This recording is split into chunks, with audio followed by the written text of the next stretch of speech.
morning, traders. Welcome to the TMT stock market strategy video for Monday, August 22nd. Well, the end of the month is just about upon us, end of summer, and boy, I can't wait till September comes. This has been one of the worst trading environments since God knows I can even remember. It's been a very long time.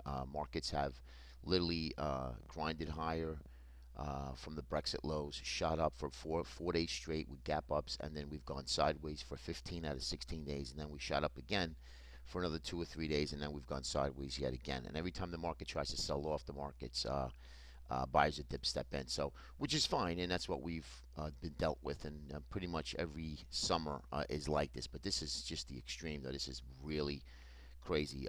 The um, internals are cracking; they're breaking lower. But again, these are internals, and remember, price is what pays us. So if the internals are showing signs of weakness, that momentum is waning to the upside, which is fine. You need to be aware of that. But at any given moment, we could just break back to the upside and start moving again. The markets have not moved.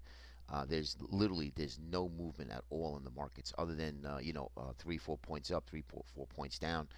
So it's been really quiet. It's been very boring, to say the least. But again, like I said, hopefully in the next coming days, hopefully this week even, we can start getting some volatility, a pickup in volatility, because like I said, guys, this is just crazy. Anyway, want to just show you a couple little things here, and I'm not looking to bore you with sugarcoat anything. Bollinger Bands. Here's the McClellan oscillator. We are literally at almost a dead zero, a neutral state of the markets.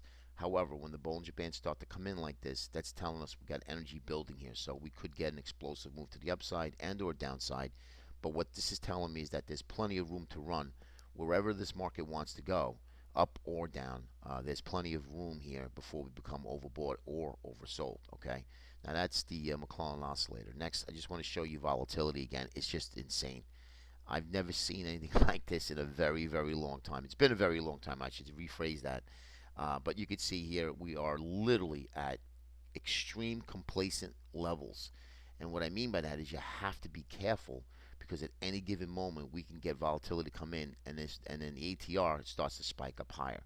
Now, this is like extreme here, guys, and you've seen this chart before. But when you have these extreme levels, you usually get some sort of a sell-off here, and here.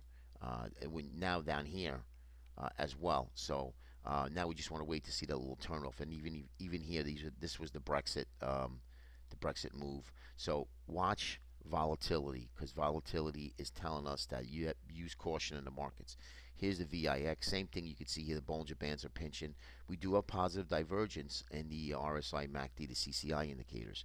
So it doesn't faze me if they even break down even higher and we break below this band, and then the next day we close back in it. Today could be the culprit, that we do pop higher, and then Tuesday you get that turnaround Tuesday, if you will. It's an expression, but it does happen sometimes where the markets start to sell off. So we'll see. Again, we just have to be patient, and don't do anything stupid, because there's no reason to. And if you're losing money day trading, then you're doing something wrong. In essence, that you're probably way too active in this type of lack of liquidity environment. Holding positions is fine if that's what you're looking to do, and you think the market's going to go lower or higher. That's great. That's a totally different animal. All right, let's take a look at the TLT. We dojis on both days. You can see we're sitting here at the end of the apex. Okay. Now, where do we go from here? Well, we got to take this neckline out. If we take this neckline out, I think you get to the 130, 134, 135 area here, which is the 38% retracement. That's really going to be the logical target, and that's what I'm looking for. But if we do break that, then gold will follow suit as well to the downside, and silver and the precious metals. But I want to show you silver. We did break down below that 23%. So my two targets are going to be the 38% and then the bigger one at 61.8%. I mean, you could get that 50, but you could see how the Fibonacci retracements, they coincide real nicely with these gaps. You see these gaps here, and that's what you look for when you pull in Fibonacci retracement lines. When you see these gaps coincide nicely with price, that's going to be really true levels. So looking for that 38%. Then ultimately, this double top formation measures to the 50%. But my bigger target is going to be 61.8. But these three targets are valid in the SLV. And then we look to buy some of these precious metals. They're better buyers than sellers, meaning that I'd rather buy the precious metals than sell it. But you could see here GDX, same thing, 38% here. And then, of course, that 61.8% will be the ultimate start looking for a buy-in. But you still have to monitor it even when you get down to that area because, you know, that little pullback could turn into a full-fledged correction.